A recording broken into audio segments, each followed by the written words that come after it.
Li deien el follet silenciós, encara que el seu verdader nom fos el follet a les petites coses. Com tothom sap, els follets solen viure al bosc, on tenen les seves petites cases. No viuen dins un bolet, perquè aleshores la casa seria massa petita. Viuen en coves excavades sota terra o sota balmes ja existents. Molta gent posa en dubte la seva existència, ja que és molt difícil de poder veure'ls. Sols els infants que tenen l'ànima neta i el cor bo ho fan. I també les persones que resten amb sentiments tendres i tenen somnis tranquils i agradables. Per això és molt poc probable que la seva presència sigui un fenomen diari i els pugui veure tothom. El follet silenciós ho era molt de silenciós. Vivia a prop d'una casa de pagès i ni el gat negre ni el gos bordaire quasi mai l'havien enxampat. Vivia en una balma en un bosc proper i la seva tasca consistia en recollir les petites coses que es feien malbé al bosc, al camp o a la casa propera.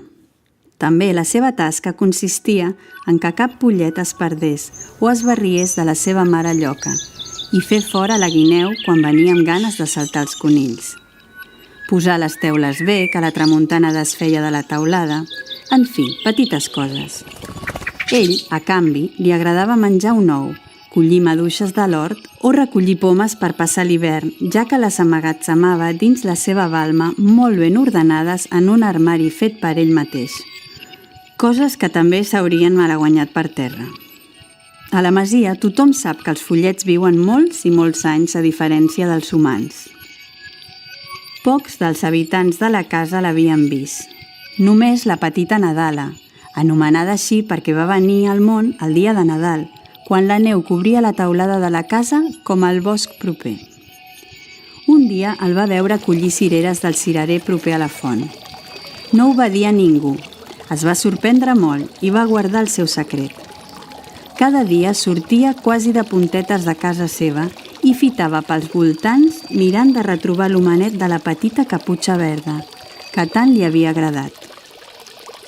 Per fi, un dia de tardor, quan el sol ja es ponia i el cel agafava tons rogencs, el va veure recollir figues de la figuera.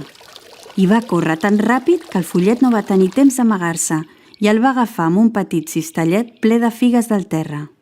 Hola, ets un follet, oi? Sí, no faig cap malifeta. Recullo les figues que es farien malbé. De tot això vivim els follets.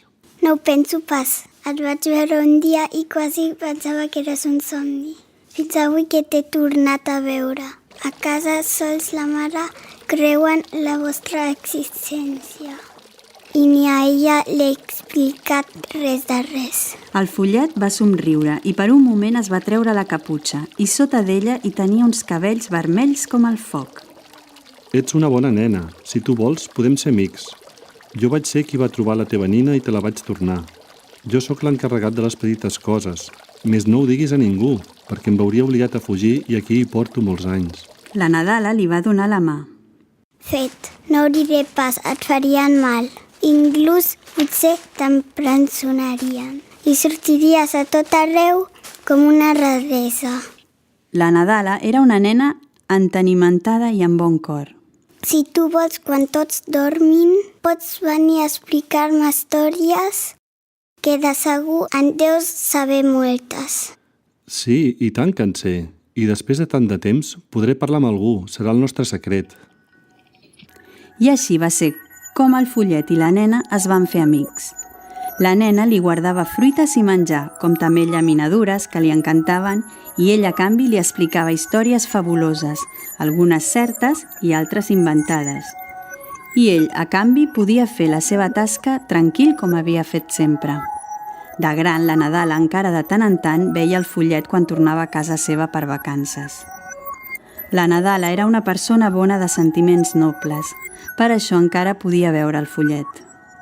I la Nadala va fer realitat el seu somni. Volia ser escriptora de contes infantils i ho va aconseguir. El que no va dir mai a ningú és que alguns dels seus contes els hi havia explicat el follet silenciós. Això era el secret entre ells dos. I el follet de les petites coses vivia feliç, esperant la visita de la Nadala que l'omplia de llaminadures i de petons. I vet aquí un gat, i vet aquí un gos, aquest conte s'ha fos.